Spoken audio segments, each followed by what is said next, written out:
রাসূল আকরাম সাল্লাল্লাহু আলাইহি ওয়াসাল্লাম বলেন, ওই যে বদকার বান্দা, ওর রূহ কবজ করার জন্য আসমান হতে একদলের কুশ্রী ফেরেশতা গন্ধযুক্ত কাপড় পরে সালার মতো খসখসে কাপড় নিয়ে তার কাছে হাজির হয়ে যাবে। মরণাপন্ন ব্যক্তি ওই অবস্থাগুলা বুঝবে, সাধারণ মানুষ দেখবেও না, বুঝবেও না। এইবার ওই অবস্থার পরে যখন ওই লোকটার কাছে ওই ফেরেশতারা হাজির হয়ে যাবে, মৃত্যুর ফেরেশতাদের বিভৎস চেহারা দেখার পর ওই মানুষগুলা ভয়ে আতঙ্কিত হয়ে যাবে। এবার তারা এসে বলবে, এই পাপিষ্ঠ, আল্লাহর গজবের দিকে ধাবিত হও, আল্লাহর গজবের দিকে ধাবিত হও। এইবার রূহ দেহর মধ্যে দৌড়াদৌড়ি শুরু করবে, দেহ থেকে বাহির হতে চাইবে না, কারণ তার জন্য তো শাস্তির খবর। রূহের সাথে দেহের সাথে একটা মহব্বত, ভালোবাসা পয়দা হয়ে গেছে, বাহির হতে চাবে না। জোর করে তার দেহ থেকে রূহটাকে বের করা হবে। নবীজি বলেন, যেমন ভাবে শিকের মধ্য থেকে গোশতকে টান দিয়ে বের করা হয়, মাংসকে আলাদা করা হয়, দেহর থেকে রূহটাকে ওইরকম আলাদা করা হবে। শুধু তাই না, আরেক বর্ণনায় নবীজি বলেন, একটা জীবিত ছাগলের চামড়া যদি ছিলে ফেলা হয়, ওই ছাগলটার যত কষ্ট হয়, একজন বদকারের মৃত্যুর সময় তার চাইতে বেশি কষ্ট হয়। হাল আতা আলাল ইনসানি হিনুম মিনাদ দাহরি লাম ইয়াকুন শাইআম মাযকুরা। আল্লাহ রাব্বুল আলামিন বলেন, প্রত্যেকটা মানুষ এমন কিছু কাল, এমন কিছু সময় অতিক্রম করেছে, লাম ইয়াকুন শাইআম মাযকুরা, যে তার উল্লেখ করার মতো কোনো কিছুই ছিল না। আজকে দুনিয়াতে তার একটা স্ট্যাটাস আছে, তার একটা পরিচয় আছে, সমাজের মধ্যে তার সম্মান আছে, ইজ্জত আছে, অনেক ডিগ্রি আছে, সম্পদ আছে। কিন্তু যেই লোকটা আজকে সমাজের একজন গণ্যমান্য ব্যক্তি, দেশের একজন গণ্যমান্য ব্যক্তি, বয়স যদি তার 50 হয়, 51 বছর আগে কিছুই তার উল্লেখ করার মতো ছিল না। এখন তো আমার অনেক পরিচয়, কিন্তু এই পরিচয় কিভাবে পেলাম? আল্লাহ রাব্বুল আলামিন জানিয়ে দেন, আমি কেমন করে তোমাদেরকে অস্তিত্ব দিলাম, তোমাকে অস্তিত্ব দিলাম। আল্লাহ তাআলা বলেন, ইন্না খালাকনাল ইনসানা মিন নুতফাতিন আমশাজ। আল্লাহ রাব্বুল আলামিন মাতা পিতার মিশ্র পানি থেকে আমাদেরকে সৃষ্টি করেছেন, যেই পানিটা মিম্মা ইম্মাহিন, গন্ধযুক্ত তুচ্ছ পানি থেকে আল্লাহ তাআলা আমাকে আপনাকে সৃষ্টি করেছেন। আল্লাহ তাআলা একটু স্মরণ করায় দিতে চায় যে আজকে তোমার দেহটা সুন্দর, তোমার বংশ বড় ভালো, সম্পদও অনেক, কিন্তু তুমি তোমার অতীতের দিকে ফিরে তাকাও, এই অবস্থায় আসার পূর্বে তোমার বাস্তব অবস্থা কি ছিল? আল্লাহ রাব্বুল আলামিন মায়ের রেহেমের মধ্যে যখন পিতার শুক্র কীট পৌঁছায়া দিলেন, একেবারে তুচ্ছ এক ফোঁটা পানি, বরং তার চাইতেও ক্ষুদ্র পানি যখন মায়ের রেহেমের মধ্যে পৌঁছায়া গেল, 120 দিন যখন মায়ের রেহেমের মধ্যে আমি আপনি ওই তুচ্ছ পানি হিসাবে ছিলাম, 120 দিনের প্রসেসের পর আল্লাহ রাব্বুল আলামিন আমাকে আপনাকে একটা মৃত মাংসের টুকরা হিসাবে সৃষ্টি করলেন। মায়ের পেটের মধ্যে মাংস টুকরা পর্যন্ত আমি আপনি ছিলাম মরা, মৃত। এজন্য আল্লাহ তাআলা কোরআনুল কারীমের সূরাতুল মুলকের মধ্যে বলেন, আল্লাহ রাব্বুল আলামিন বলেন, আল্লাযী খালাকাল মাউতা ওয়াল হায়াতা লিয়াবলুয়াকুম আইয়ুকুম আহসানু আমালা। আল্লাহ রাব্বুল আলামিন এখানে নিজের একটা পরিচয় দিচ্ছেন আল্লাহ তাআলাকে। আল্লাহ তাআলা বলেন, তিনি আল্লাহ আল্লাযী খালাকাল মাউতা ওয়াল হায়া। আল্লাহ রাব্বুল আলামিন বলেন, যিনি মৃত্যু এবং জীবনকে সৃষ্টি করেছেন। তার মানে আমরা আগে ছিলাম মৃত, এরপরে হয়েছি জীবিত। আমি আপনি মায়ের পেটের মধ্যে 120 দিন পর্যন্ত ছিলাম মৃত একটা মাংসের টুকরা। হাদিসের মধ্যে এসেছে রাসূলুল্লাহ সাল্লাল্লাহু আলাইহি ওয়াসাল্লাম বলেন 120 দিন পর আল্লাহ রাব্বুল আলামিন দুইজন ফেরেশতাকে ওই যে রূহটা রূহের জগতে ছিল আমার আপনার রূহ, ওই রূহটা দিয়ে দুইজন ফেরেশতাকে আল্লাহ তাআলা মাতৃ গর্ভের মধ্যে পাঠায়া দেয়। ওই দুইজন ফেরেশতা মায়ের গর্ভের মধ্যে আসছে, এসে কি করে? আল্লাহ তাআলার আদেশে ওই মৃত মাংসের টুকরার মধ্যে রূহ ফুঁকে দেয়। মায়ের পেটে মৃত একটা মাংসের টুকরা জীবিত হয়ে যায়, নড়াচড়া শুরু হয়ে যায়। মা বুঝতে পারে আমার পেটের সন্তানটা প্রাণ পেয়ে গেছে। রূহ দিয়ে দেওয়া হলো রূহ। রূহটা হলো মানুষের মূল আসল। এই রূহ আল্লাহ সৃষ্টি করেছেন। মানুষের দেহ বিনাশ হয়ে যাবে কিন্তু রূহ বিনাশ হবে না। দেহ নষ্ট হয়ে যাবে, অস্তিত্বহীন হয়ে যাবে, কিন্তু রূহ এটা টিকে থাকবে। রূহটা আবার কি জিনিস? রূহ হলো আল্লাহ তাআলার আদেশ। রূহ কার আদেশ? আল্লাহ তাআলার আদেশ। কিছু বিষয় আছে যেগুলা মানুষ বুঝতে পারে না, সেই ধরনের যোগ্যতা আল্লাহ তাআলা মানুষকে দেন নাই। যখন রাসূলুল্লাহ সাল্লাল্লাহু আলাইহি ওয়াসাল্লাম মক্কার কাফিরদের মধ্যে একত্ববাদের দাওয়াত দিচ্ছেন, তাওহীদের দাওয়াত দিচ্ছেন, মূর্তি পূজা শিরক ছেড়ে এক আল্লাহর গোলামি করার জন্য আদেশ করতেছেন, মক্কার মুশরিকেরা যারা মূর্তি পূজা করত এরা নবীজির বিরোধিতা শুরু করছে। কারণ তাদের বংশের মধ্যে দীর্ঘ সময় কোনো নবী আসে নাই, নবীরা কেমন হতে পারে এটা তাদের জানা নাই। তারা একটু নিশ্চিত হওয়ার জন্য যে মুহাম্মদ সে কি আসলে নবী নাকি নবী না, এটা নিশ্চিত হওয়ার জন্য দুইজন মানুষকে মদিনায় পাঠায়া দিয়েছে ইহুদিদের কাছে, যে তোমরা দুজন যাবা, যেহেতু ওরা আহলে কিতাব, ওদের বংশের মধ্যে ধারাবাহিকতার ক্রমান্বয়ে একের পর এক নবী এসেছে, ওরা বুঝতে পারবে যে এই লোকটা আসলে নবী কি নবী না। ওরা ইহুদিদের কাছে গেছে। ইহুদিরা যাওয়ার পরে শিখায় দিয়েছে, শোনো তোমরা গিয়ে যেই লোকটা তোমাদের মধ্যে নবী দাবি করে ওই লোকটাকে 3টা প্রশ্ন করবা। সে যদি 3 প্রশ্নের জবাব দিতে পারে তাহলে নিঃসন্দেহে সে নবী, কোনো সন্দেহ নাই। 3টা প্রশ্ন তারা শিখে আসছে। আসার 3 প্রশ্নের মধ্যে একটা প্রশ্ন ছিল এইটা।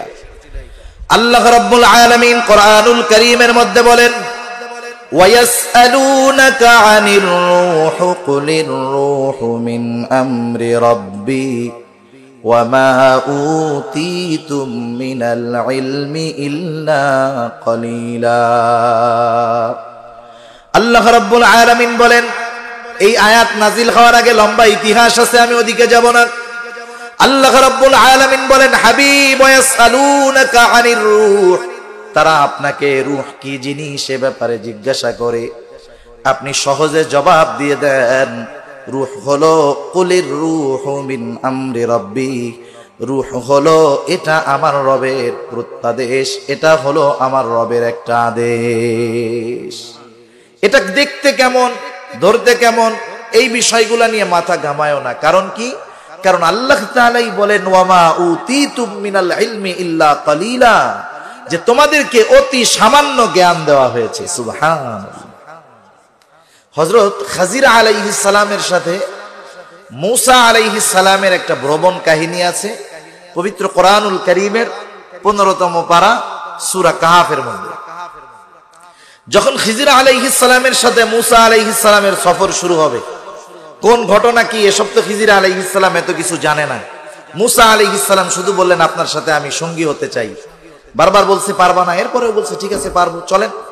দুইজনে সফর শুরু করছে। প্রথমে দুজনের নৌকার মধ্যে উঠছে। দুইজনে নৌকার মধ্যে ওঠার পর হঠাৎ একটা দৃশ্য ওনাদের সামনে পড়লো। ওনারা দেখতে পেলেন সাগরের মধ্যে একটা পাখি তার ঠোঁট লাগায়া সাগর থেকে পানি পান করতেছে। এই দৃশ্যটা দেখার পর হযরত খিজির আলাইহিস সালাম মূসা আলাইহিস সালামকে বলতেছে, ভাই মূসা, এই যে পাখির ঠোঁটে যতটুকু পানি লাগলো, আল্লাহ তাআলার ইলমের তুলনায় আমাদের ইলম হলো, আল্লাহ তাআলার ইলম হলো এই মহাসাগর, আর আল্লাহ তাআলার ইলমের তুলনায় আমাদের ইলম হলো ওই পাখির ঠোঁটের আগায় যতটুকু পানি লেগেছে ততটুকুও নয়। সেজন্য কিছু বিষয়ের জ্ঞান আছে যেগুলো আমাদের মাথায় ধরবে না। এজন্য আল্লাহ তাআলা বলে দিলেন, ওয়ামা উতিতুম মিনাল ইলমি ইল্লা কলিলা, তোমাদেরকে অতি সামান্য জ্ঞান দান করা হয়েছে। যাই হোক, অন্যদিকে চলে যাচ্ছে। মায়ের পেটের মধ্যে আমাকে আপনাকে রূহ দেওয়া হলো, প্রাণ ফিরে পেলাম, প্রাণ পেলাম। এই যে বোতলটা দেখেন, আপনি যখন বাজার থেকে কোনো বোতলজাত পণ্য অথবা প্যাকেটজাত পণ্য কিনেন, আপনি আপনার বাচ্চাকে একটা জুস কিনে দিবেন, চিপস কিনে দিবেন, সতর্ক অভিভাবক দোকানদারকে আগে জিজ্ঞাসা করে দেখো জুসের গায়ে, চিপসের গায়ে মেয়াদ ঠিক আছে কিনা, ঠিক কিনা বলেন। প্রতিটা প্যাকেটজাত অথবা বোতলজাত পণ্যের গায়ে কয়েকটা কথা লেখা থাকে। একটা কথা লেখা থাকে মূল্য, আর একটা লেখা থাকে উৎপাদনের তারিখ, আর একটা লেখা থাকে মেয়াদ। বলেন তো, এই পানির বোতলটার দাম হলো 15 টাকা, কিন্তু এটা মেয়াদ শেষ হয়ে যাওয়ার পর এইটা যদি আপনাকে 10 টাকা বলা হয়, আপনি কিনবেন নাকি? কারণ এটা এক্সপায়ার ডেট হয়ে গেছে, এটা এখন নিরাপদ নয়। বোতলের গায়ে উৎপাদনের তারিখ লেখা আছে, মেয়াদের তারিখ লেখা আছে, যে মেয়াদ যেদিন শেষ হবে এরপর থেকে এটাকে খাওয়া যাবে না, পান করা যাবে না। অনুরূপভাবে যেই দিন ফেরেশতারা আল্লাহ তাআলার আদেশে আমার আপনার এই মাংসের বডিটার মধ্যে মায়ের পেটে রূহ দিল তথা উৎপাদনের মেয়াদ হলো ওইটা, সাথে সাথে কতদিন এই মাংসের বডির সাথে রূহটা থাকবে সেটাও সেদিন লেখা হয়ে যায়। কিন্তু ব্যাপারটা হলো, বোতলের গায়ের মেয়াদ দেখা যায়, আমার আপনার গায়ের মেয়াদটা দেখা যায় না। কিন্তু প্রত্যেকটা মানুষের জন্য একটা নির্ধারিত সময় আল্লাহ তাআলা করে রাখছেন, কিন্তু আমাদেরও অজানা, ঠিক কিনা বলেন। হয়তো কারো 1 মাস, কারো 1 বছর, কারো 10 বছর, কারো 20 বছর, কারো 50 বছর, কারো 100 বছর। একটা সময় না একটা সময় মরতে হবেই হবে, ঠিক কিনা বলেন। এইবার হাজার হাজার লক্ষ লক্ষ বছর ছিলাম রূহের জগতে, এবার আমি আসলাম মায়ের পেট থেকে ভূমিষ্ঠ হয়ে দুনিয়ার জগতে। দুনিয়ার মঞ্জিল হায়াত 60 বছর, 70 বছর। একটা সময় আমার আপনার মেয়াদ শেষ হবেই হবে। আমার চুল এখনো কাঁচা, আমি যদি মনে করি যে আমার দাদার চুল পাকছে এরপরে মরছে, আমার চুল পাকবে, আমার দাড়ি পাকবে, দাঁতগুলা পড়বে, আমি দুর্বল হব, চামড়াগুলা ঘুষাবে, এরপরেই না মরবো। বিষয়টা কি এমন নাকি? মনে রাখতে হবে, বার্ধক্য কারো মৃত্যুর মূল কারণ নয়, অসুস্থতা কারো মৃত্যুর কারণ নয়। মৃত্যুর মূল কারণ হলো এক্সপায়ার ডেট হয়ে যাওয়া, মেয়াদ ফুরিয়ে যাওয়া।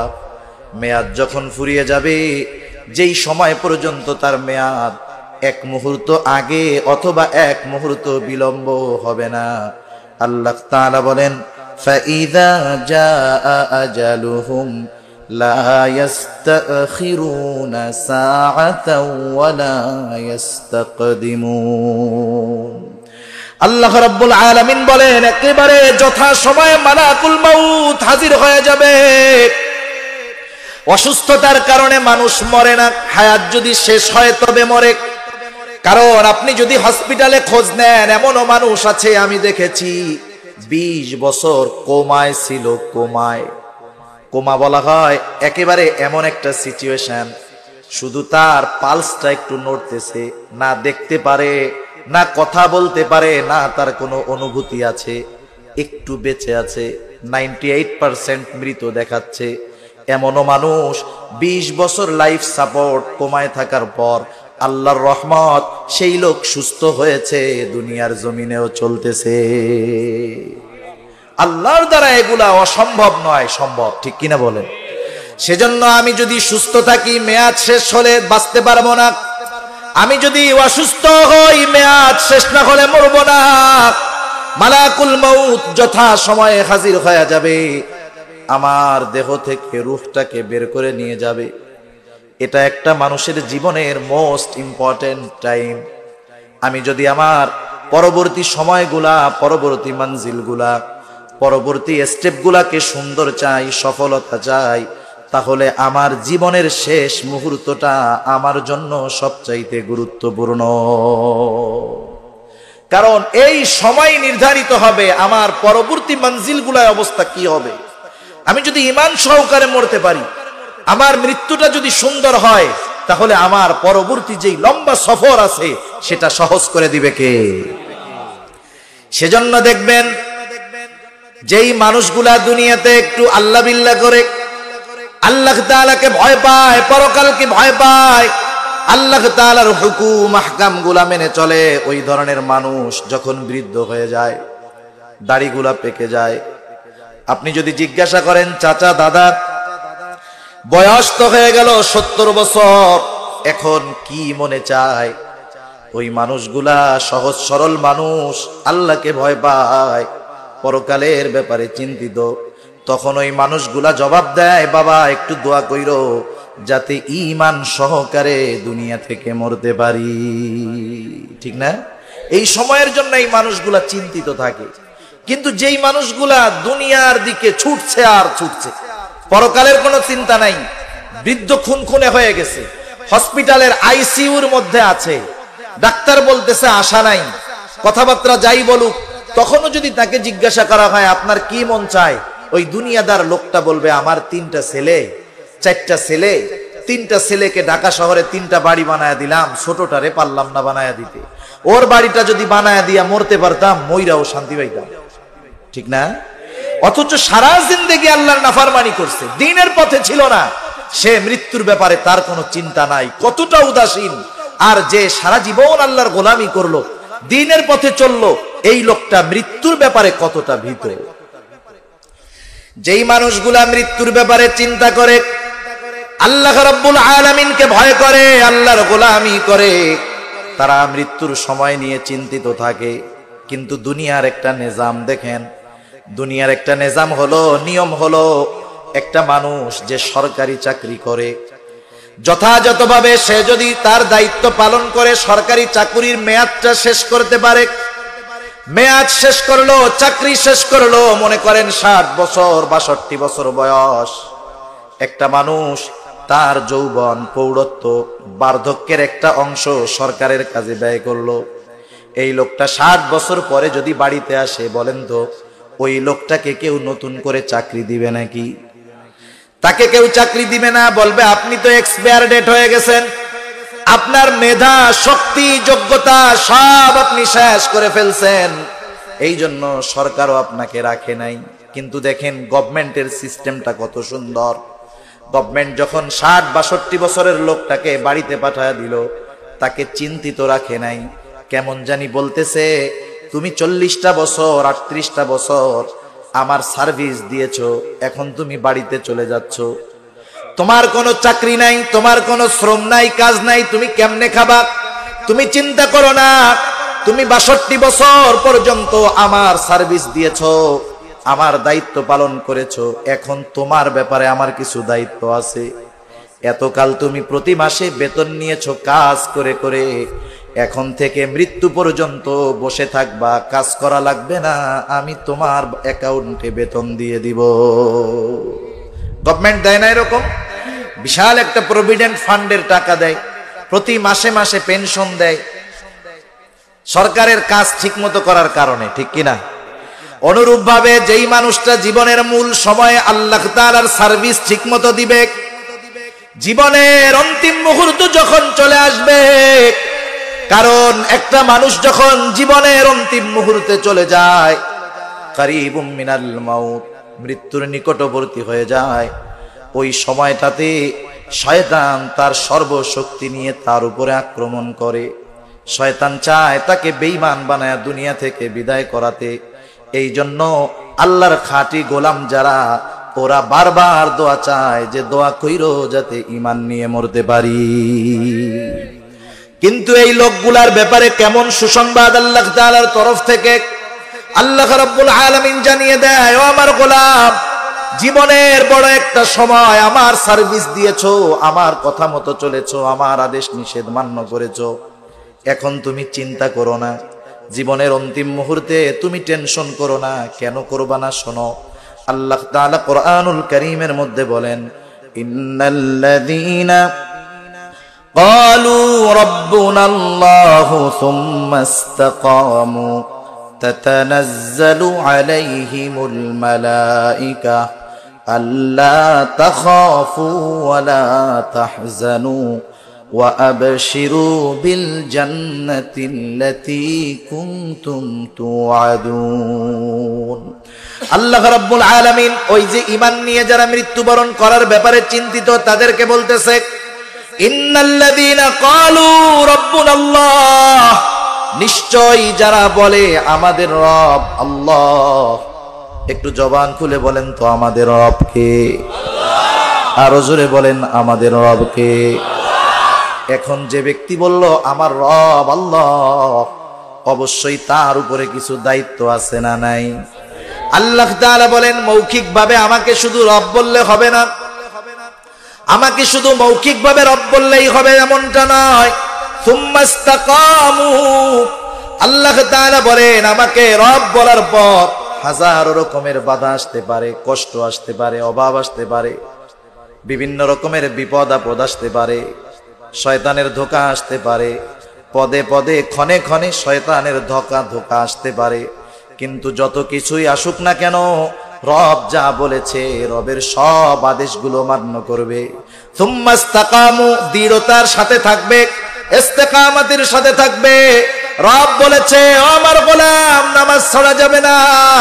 দুনিয়ার শত ব্যস্ততা, শত চিন্তা, শত কাজ, শত ব্যবসা তাকে নামাজ থেকে বিরত রাখতে পারে না।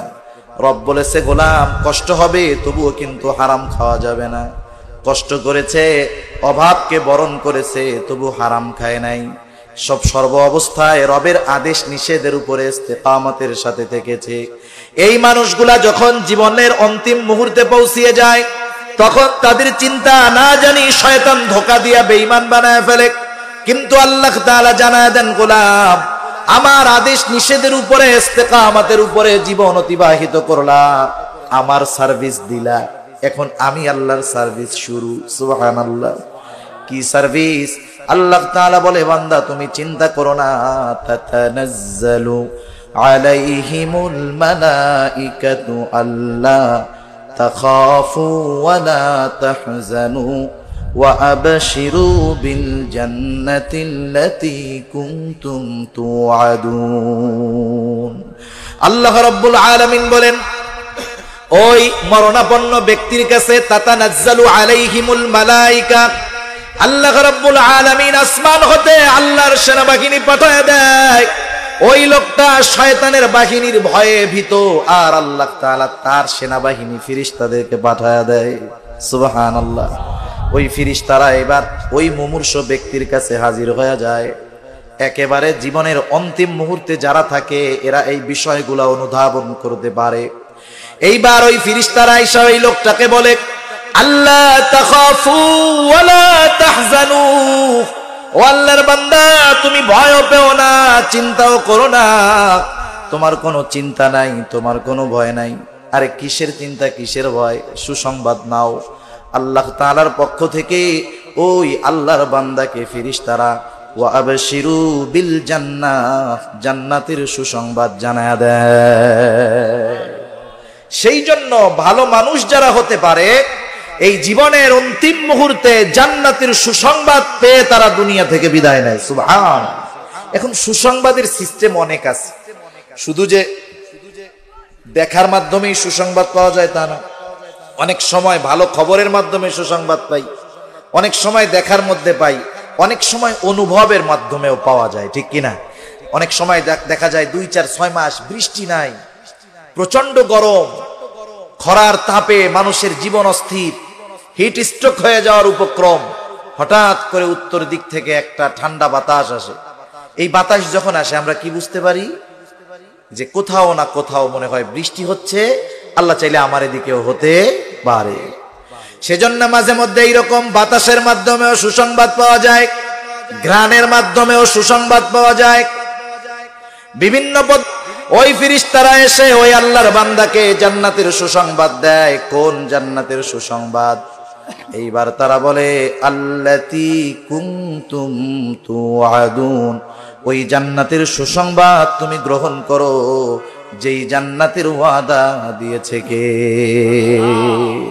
আর ভয় পেও না, নাহনু আউলিয়াউকুম ফিল হায়াতিদ দুনিয়া ওয়া ফিল আখিরাহ। আরে আমরা তো তোমার দুনিয়ারও বন্ধু ছিলাম, আখিরাতেও বন্ধু থাকবো, তোমার চিন্তার কোনো কারণ নেই। জীবনের অন্তিম মুহূর্তে একজন নেককার বান্দার কেমন হয় একটু শোনেন, হাদিস থেকে শোনাই। রাসূল আকরাম সাল্লাল্লাহু আলাইহি ওয়াসাল্লাম বলেন, ওই নেককার বান্দার যখন জীবনের অন্তিম মুহূর্ত হলো, একদল ফেরেশতা তো আছে, এইবার সময়টা শেষ। আসমান হতে একদল ফেরেশতা আসে, মৃত্যুর ফেরেশতা। তাদের গায়ে সুন্দর সাদা সফেদ কাপড় থাকে, সুঘ্রাণময় অবস্থা, হাস্যোজ্জ্বল চেহারা। তারা একটা হাতের মধ্যে সুঘ্রাণময় নরম কাপড় নিয়ে মুমূর্ষ ব্যক্তির কাছে হাজির হয়ে যায়। এইবার আসার পরে তারা ওই মুমূর্ষ ব্যক্তিকে বলতে থাকে, ও আল্লাহর বান্দার রূহ, আল্লাহর রহমতের দিকে ধাবিত হও। ও নেককার বান্দার রূহ, আল্লাহর রহমতের দিকে ধাবিত হও। আর একটা জিনিস মনে রাখতে হবে, মৃত্যুর যন্ত্রণা এটা সবারই হবে, কোনো সন্দেহ নাই। কয়েকদিন আগে দেখলাম ইউরোপে একটা যন্ত্র আবিষ্কার হয়েছে, এটা নাকি কষ্টবিহীন মৃত্যু হবে ওইটার মধ্যে। যারা মানে আত্মহত্যা করতে চায় ওদের জন্য ওই ব্যবস্থা করছে, যন্ত্রণাবিহীন মৃত্যু। মরার পরে যন্ত্রণা হবে না। বলেন এটা যদি আমি বলি আপনি বিশ্বাস করবেন? ওইটা তো একজন মরা মানুষের বলতে হবে, যে ওইটার মধ্যে মরছে এবং মরার পরে বলছে যে আমি মরছি, আমার কোনো কষ্ট হয় নাই। এই খবরটা ওদের কে দিল আল্লাহই জানে। কেউ যদি একথা বিশ্বাস করে, কোরআনুল কারীমকে অস্বীকার করা হবে। কারণ আল্লাহ তাআলা কোরআনুল কারীমের মধ্যে বলেন, ওয়াজাআত সাকরাতুল মাউতি বিল হক। আল্লাহ রাব্বুল আলামিন বলতেছেন মৃত্যুর যন্ত্রণা আসবে, এটা নিঃসন্দেহে সত্য, কোনো সন্দেহ নাই। একটা হলো যন্ত্রণা হওয়া, আর একটা ওই যন্ত্রণার অনুভব হওয়া, দুইটার মধ্যে তফাৎ আছে। এখন প্রশ্ন হলো, মুমিন বান্দার কি মৃত্যুর কষ্ট হয়?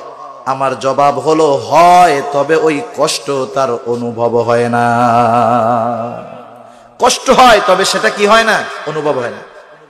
এখনকার জেনারেশন হয়তো বুঝবে না, 20 বছর আগের মানুষ বুঝবে।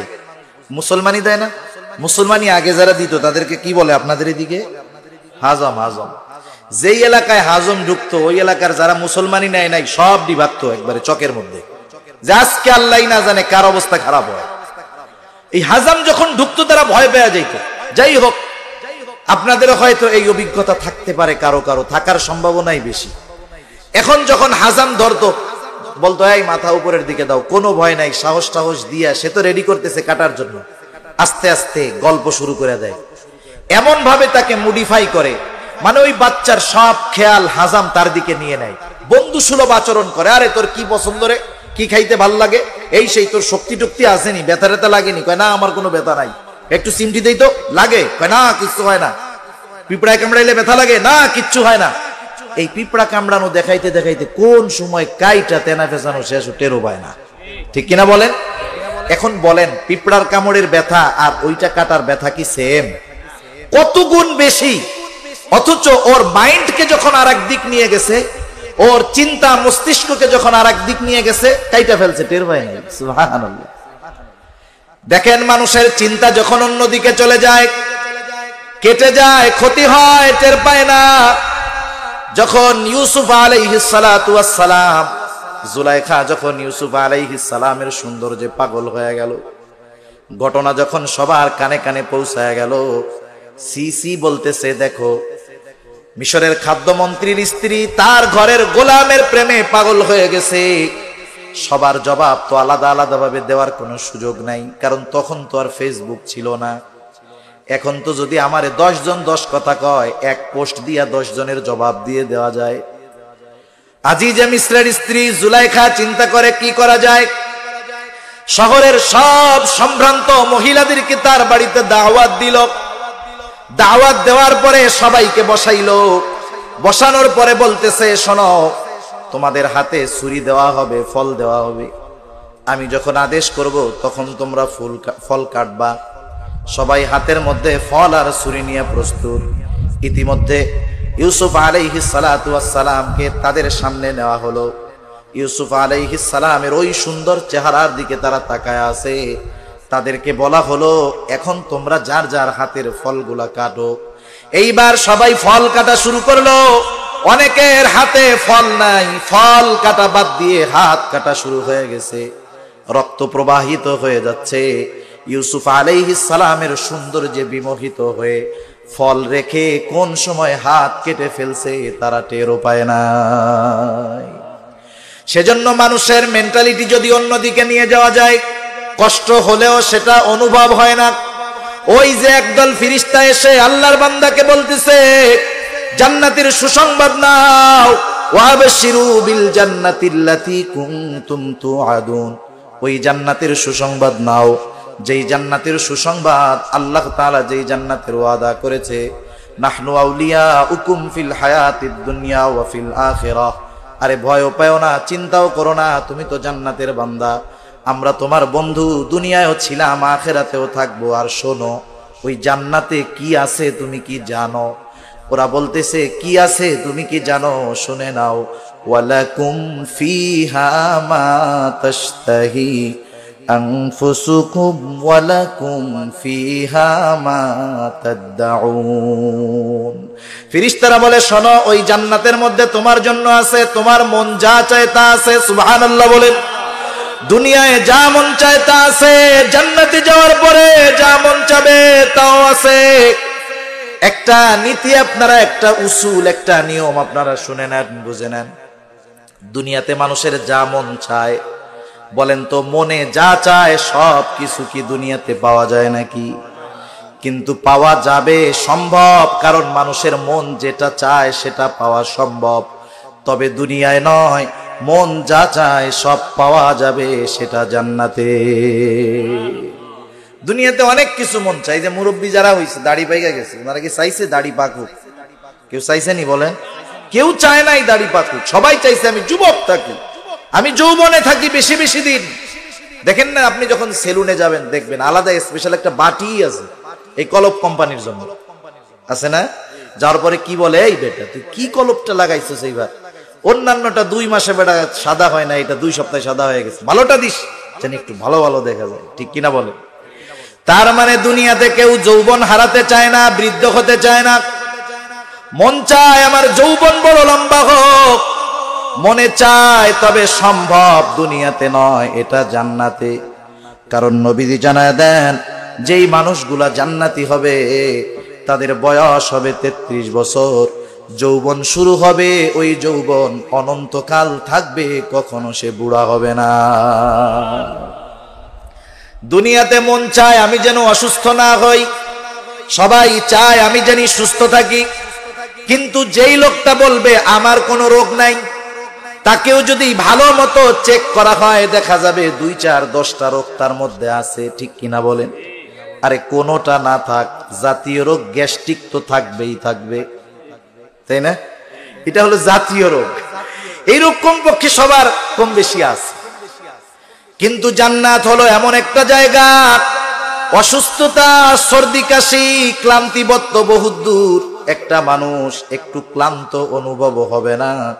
জান্নাতের মধ্যে পরিপূর্ণ সুস্থতার সাথে পরিপূর্ণ যৌবনের সাথে অবস্থান করবে। শুধু তাই না, দুনিয়াতে কোনো মানুষ অশান্তি চায় না, সবাই শান্তি চায়। কিন্তু দুনিয়াতে পরিপূর্ণ শান্তি সম্ভব নয়, শান্তি এক জায়গায় সম্ভব, সেই জায়গাটার নাম হলো জান্নাত। ওই যে তাকে এত কিছুর খবর দিচ্ছে, তার ব্রেন এখন জান্নাতের দিকে। এর মধ্যে আইসা ফেরেশতা বলবে, ও আল্লাহর বান্দার রূহ, আল্লাহর রহমতের দিকে ধাবিত হও জান্নাতের আশায়। ওই ব্যক্তির রূহ আসানের সাথে, ঘামের সাথে, নবীজি বলেন জগের থেকে গ্লাসের মধ্যে যেমন সুন্দরভাবে পানি ঢালা হয়, অনুরূপভাবে ওই ব্যক্তির দেহর মধ্য থেকে রূহটা ফেরেশতাদের ওই নরম কাপড়ের মধ্যে চলে আসে। ঘামের সাথে বের হয়ে যায়, শ্বাসের সাথে বের হয়ে যায়, টেরও পায় না। কতই সুন্দর না তার মাউত। কিন্তু হায় আফসোস, যদি লোকটার অবস্থা এমন হয় সারা জিন্দেগি আল্লাহর নাফরমানি করেছে, মৃত্যুকে বলে থাকছে, আল্লাহর আদেশ নিষেধ মানে নাই, এই লোকটাকেও তো মরতে হবে কি হবে না? এই লোকটাকেও তো মরতে হবে, এরও তো মরণ হবে। কিন্তু কতই না তফাৎ এই দুই মরণের মাঝে। রাসূল আকরাম সাল্লাল্লাহু আলাইহি ওয়াসাল্লাম বলেন, ওই যে বদকার বান্দা, ওর রূহ কবজ করার জন্য আসমান হতে একদলের কুশ্রী ফেরেশতা গন্ধযুক্ত কাপড় পরে সালার মতো খসখসে কাপড় নিয়ে তার কাছে হাজির হয়ে যাবে। মরণাপন্ন ব্যক্তি ওই অবস্থাগুলা বুঝবে, সাধারণ মানুষ দেখবেও না, বুঝবেও না। এইবার ওই অবস্থার পরে যখন ওই লোকটার কাছে ওই ফেরেশতারা হাজির হয়ে যাবে, মৃত্যুর ফেরেশতাদের বিভৎস চেহারা দেখার পর ওই মানুষগুলা ভয়ে আতঙ্কিত হয়ে যাবে। এবার তারা এসে বলবে, এই পাপিষ্ঠ, আল্লাহর গজবের দিকে ধাবিত হও, আল্লাহর গজবের দিকে ধাবিত হও। এইবার রূহ দেহর মধ্যে দৌড়াদৌড়ি শুরু করবে, দেহ থেকে বাহির হতে চাইবে না, কারণ তার জন্য তো শাস্তির খবর। রূহের সাথে দেহের সাথে একটা মহব্বত, ভালোবাসা পয়দা হয়ে গেছে, বাহির হতে চাবে না। জোর করে তার দেহ থেকে রূহটাকে বের করা হবে। নবীজি বলেন, যেমন ভাবে শিকের মধ্য থেকে গোশতকে টান দিয়ে বের করা হয়, মাংসকে আলাদা করা হয়, দেহর থেকে রূহটাকে ওইরকম আলাদা করা হবে। শুধু তাই না, আরেক বর্ণনায় নবীজি বলেন, একটা জীবিত ছাগলের চামড়া যদি ছিলে ফেলা হয়, ওই ছাগলটার যত কষ্ট হয়, একজন বদকারের মৃত্যুর সময় তার চাইতে বেশি কষ্ট হয়। সেজন্য আমরা চাই ঈমানের সাথে মৃত্যু, ঠিক কিনা বলেন? আমরা ঈমানের সাথে মৃত্যু চাই। অবস্থা কি হবে? এইবার ওই নেককার বান্দার রূহ নিয়ে ফেরেশতারা আসমানের দিকে যাবে। লম্বা সময় হয়ে যাবে, আমি আর বেশি সময় আপনাদের খেদমতে নিব না। আসমানের দিকে রওনা হয়ে যাবে। আল্লাহর পক্ষ থেকে ঘোষণা হবে যে আমার এই বান্দার নামটা ইল্লিনের মধ্যে অন্তর্ভুক্ত করে দাও। আর জালেম যে তার রূহ নিয়ে যাওয়া হবে, তার জন্য আসমানের দরজা খোলা হবে না। আসমানের দরজা আছে। এই যে রাসূলুল্লাহ সাল্লাল্লাহু আলাইহি ওয়াসাল্লাম, সহিহ বুখারীর হাদিস, নবীজি বলেন, যখন রমাদান মাসের আগমন ঘটে, ফুত্তিহাত আবওয়াবুস সামা, আসমানের দরজাগুলো খুলে দেওয়া হয়। সুবহানাল্লাহ। আসমানের দরজা তার জন্য খোলা হবে না। আল্লাহর পক্ষ থেকে ঘোষণা হবে যে ওর নামটা সিজ্জিনের মধ্যে অন্তর্ভুক্ত করে দাও। এবার কবরের মধ্যে শুরু হবে সওয়াল জবাব। এই যে দুনিয়া থেকে আমি গেলাম, আমার মৃত্যুর সময় সংবাদ দিবে কি? আপনাদের এলাকায় যখন কোনো মানুষ যায়, মাইকে যখন প্রচার করে, কি বলে? যে অমুক এলাকার আব্দুর রহিম আজ বিকাল 5 ঘটিকায় ইন্তেকাল করিয়াছে, ঠিক কিনা বলেন? ইন্তেকাল শব্দের অর্থ হলো স্থানান্তরিত হওয়া। সে একটা জায়গায় ছিল, আর একটা জায়গায় গেছে, সে শেষ হয়ে যায় নাই। সে দুনিয়ার মঞ্জিলে ছিল, এখন নতুন যেই মঞ্জিল, নতুন যেই গন্তব্য, এখানে সে গেছে, এটার নাম হলো আলমে বরজখ। এটা তার নতুন এক জগৎ। এটাও লম্বা এক সময়। দুনিয়ার আমল যার সুন্দর, আলমে বরজখ তার সুন্দর। একটা সময় এটাও শেষ। এরপরে কিয়ামতের দিন আল্লাহর সামনে দাঁড়াতে হবে, হিসাব নিকাশ দিতে হবে। সর্বশেষ ঠিকানা হবে জান্নাত অথবা জাহান্নাম, ঠিক কিনা বলেন? সেজন্য মনে রাখতে হবে, হাদিসের মধ্যে আসছে, যার মৃত্যু সুন্দর, যার কবর সুন্দর, তার পরবর্তী ঘাটিগুলা সহজ করে দিবে কে? জোরে বলেন। কিন্তু আমরা এই চিন্তার ব্যাপারে বেখবর। আমরা দুনিয়ার ব্যাপারে হুঁশ আছে ঠিক, এই বিষয় আমাদের কিন্তু হুঁশ নাই। আমরা পরকালের ব্যাপারে বেখবর। সেই জন্য পরকালের প্রস্তুতি আমাদেরকে নিতে হবে। পাশে যারা শুয়ে আছে, তারাও একদিন জমিনের উপরে ছিল, আমাদেরকেও একদিন তাদের মতো জমিনের নিচে যেতে হবে, কি হবে না? কিন্তু আমাদের সেই চিন্তা নাই। হযরত উসমান রাদিয়াল্লাহু তাআলা আন, হযরত উসমান রাদিয়াল্লাহু তাআলা আন আশারায়ে মুবাশশারা, জান্নাতের সুসংবাদপ্রাপ্ত 10 জনের একজন। ইনিও কবরকে কত ভয় পাইতেন, কবরের ব্যাপারে চিন্তিত ছিলেন, কান্না করতেন, ভীত হইতেন। একটা ঘটনা বলি, একটা ঘটনা একবারে সংক্ষিপ্ত সারে। হযরত উসমান রাদিয়াল্লাহু তাআলা আনহু কেমন ছিলেন?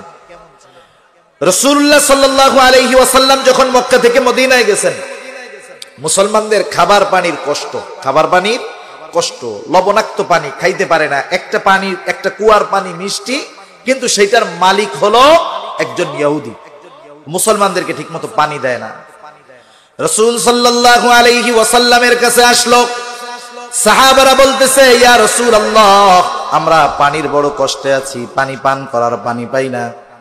মিষ্টি কুয়ার পানির মালিকটা হলো ইহুদি, সে আমাদেরকে ঠিক মতো পানি দেয় না, কষ্টে আছি আমরা। নবীজি বললেন, তোমাদের মধ্যে কে আছো ওই ইহুদির কাছ থেকে কুয়াটা কিনে মুসলমানদের পানির কষ্ট দূর করে দিবা? সবাই তো আশা করে যে আল্লাহর নবী মুখ দিয়ে বলছেন, আমি যদি কিনে মুসলমানদের জন্য দিতে পারি এটা তো খুব উপকারের জিনিস। এক একজন যায়, ইহুদি যখন শুনছে নবীজি বলছে এই কুয়া কেনার কথা, ও 10 গুণ 20 গুণ 100 গুণ বেশি দাম চায়। এই অ্যাবিলিটি তো সবার নাই, ঠিক না? কেউ কিনতে পারে নাই। হযরত ওসমান রাদিয়াল্লাহু তাআলা আনহুর কাছে খবর গেল যে আল্লাহর রাসূল এই কথা বলেছে, কে আছে এই কুয়াটা কিনে মুসলমানদের পানির কষ্ট দূর করে দিবে? ওসমান রাদিয়াল্লাহু তাআলা আনহু চলে গেছে ইহুদির কাছে। ইহুদির কাছে গিয়ে বলে, ইহুদি, তোমার কুয়াটা কিনতে চাই, কত বিক্রয় করবা? অনেক সময় আছে কেউ যদি কোনো জিনিস বিক্রয় করতে না চায়, আকাশচুম্বী দাম চাইবে। ওই দাম চাওয়ার দ্বারা বোঝা যায় যে সে বিক্রয় করবে না। ইহুদি বলে, কত দিবা? হযরত ওসমান রাদিয়াল্লাহু তাআলা আনহু ব্ল্যাঙ্ক চেক দিয়ে দিছে। তার মানে বলতেছে, তুমি যত চাও তত দিব। ইহুদি যা দাম চেয়েছে, কুয়া যেই দাম, 100 গুণের বেশি দাম দিয়ে ওই কুয়াটা তিনি কিনলেন, মুসলমানদের জন্য ওপেন করে দিলেন। মুসলমানদের পানির কষ্ট দূর হয়ে গেল। রাসূল সাল্লাল্লাহু আলাইহি ওয়াসাল্লামের কাছে খবর গেল, ইয়া রাসূলুল্লাহ, মুসলমানদের পানির কষ্ট দূর হয়ে গেছে। কেমন করে দূর হলো? বলে, আপনার জামাতা ওসমান ইহুদির কাছ থেকে কুয়া কিনে মুসলমানদের জন্য ওপেন করে দিয়েছে। আল্লাহর নবী তখন বললেন, শোনো, ওসমান ইহুদির কাছ থেকে কুয়া কিনে নাই, ওসমান এর মাধ্যমে আল্লাহর কাছ থেকে জান্নাত কিনে নিয়েছে। এই মানুষগুলাও মৃত্যুর ভয়ে চিন্তিত থাকতো, মৃত্যুর ভয়ে কান্না করতো, কবরের ভয়ে পেরেশান থাকতো। কিন্তু আমরা দুনিয়ার পেছনে এতটা ছুটছি যে দুনিয়ার চিন্তায় মরাকে ভুলেই গেছি প্রায়, ঠিক কিনা বলেন? সেজন্য এই যে সুন্দর আয়োজন, এই যে কবরস্থান, এখানে বারবার আসার দরকার। কারো মা আছে, কারো ভাই আছে, আরে ভাই কিছু দরকার নাই, কেউ নাই, মাঝে মধ্যে এমনি একটু আসেন না, দিলটা নরম হয়ে যাবে, ঠিক কিনা বলেন? একটু চিন্তা করেন, এরাও জমিনের উপরে ছিল, এখন নাই। এদের টাকা পয়সা ছিল, সম্পদ ছিল, সম্মান ছিল, কিচ্ছু কাজে লাগে নাই। শুধু কাজে লাগছে কি, যেই ভালো কাজ, যেই নেক আমলগুলা, তার যেই কর্মগুলা, ভালো কর্মগুলা যদি দুনিয়াতে রেখে গিয়ে থাকে, ওইগুলাই তার জন্য কাজে লাগতেছে, ঠিক কিনা বলেন? বড় পদ, বড় সম্মান, আল্লাহর কসম কোনো কাজে লাগতেছে না। কাজে লাগতেছে ওইগুলা যেগুলা দ্বীনের জন্য করেছে, ইসলামের জন্য করেছে, পরকালের পাথেও পরকালের সম্পদ হিসাবে সেভ করেছে, ঠিক কিনা বলেন? আমরা তো শুধু চিন্তা করি অনিশ্চিত ভবিষ্যতের জন্য। একজন চাকরি করে, মাসে মাসে 2000 করে ব্যাংকে আলাদা করে। কেন আলাদা করতেছো? বলে, ভাই আমার যখন চাকরি টাকরি শেষ হবে, কেমনে চলবো, এগুলা জমাইতাছি, বসে বসে খাবো। এখন বলেন তো, ও ওই টাকা জমাচ্ছে, 20 বছর পরে ব্যাংক থেকে উঠাবে এই আশায়, কিন্তু 20 বছর ও বাঁচবে কিনা, বাঁচলেও ওই জমানো টাকা ও খেতে পারবে কিনা, এর কোনো নিশ্চয়তা আছে? তাহলে দেখেন, অনিশ্চিত ভবিষ্যতের জন্য আমরা পেরেশান, কিন্তু কবর আমাদেরকে সুনিশ্চিত গন্তব্য দেখায় দিচ্ছে। দুনিয়ার ভবিষ্যতের জন্য যেমন আমি পেরেশান, সম্পদ সঞ্চয় করেছি, অনুরূপ ভাবে এই পরকাল তথা সুনিশ্চিত ভবিষ্যতের ভালো থাকার জন্য, শান্তিতে থাকার জন্য সম্পদ সঞ্চয় করার দরকার আছে না নাই? আরো জোরে বলেন, আছে না নাই? সেজন্য আমাদেরকে এই বিষয়েও সজাগ সতর্ক থাকার দরকার আছে না নাই? এখন সর্বশেষ, আল্লাহর ওয়াস্তে কেউ উঠবেন না, কেউ যাবেন না। বিশাল এক কবরস্থান, কয়েকটা গ্রামের মিলে মনে হয় বিশাল কবরস্থান, সাথে একটা মাদ্রাসা হইতেছে। এতে লাভটা কি? কাজী নজরুলের কবিতা শুনছেন না? মসজিদেরি পাশে আমার কবর দিও ভাই, যেন গর হতে মুয়াজ্জিনের আজান শুনতে পাই। এটা তার একটা মনের কামনা ছিল। সে কেমন ছিল, কি ছিল, কেমন হয়েছে জানি না, কিন্তু তার আশাটা তো আল্লাহ কবুল করছে, ঠিক না? একেবারে ঢাকা ভার্সিটির মসজিদের পাশে তার কবর। আল্লাহ তাকে মাফ করুক, জোরে বলি আমিন। এখানে মাদ্রাসা হবে, কোরআনের তিলাওয়াত হবে, আপনিও হয়তো এখানে শুবেন, আপনার পরিবার পরিজন হয়তো এখানে শুবে, কেউ আসবে না রাতের বেলায়, কিন্তু ছাত্ররা কোরআনের তিলাওয়াত করবে। ওই কোরআন তিলাওয়াতের আওয়াজ আপনার কানে হয়তো পৌঁছাবে, আপনি হয়তো এখানে শরীক থাকবেন, ওরা তিলাওয়াত করবে। ওদের সহযোগী হওয়ার কারণে কবরে শুয়ে শুয়ে হয়তো আপনার আমল নামায় সওয়াব যোগ হবে। ঠিক কিনা বলেন?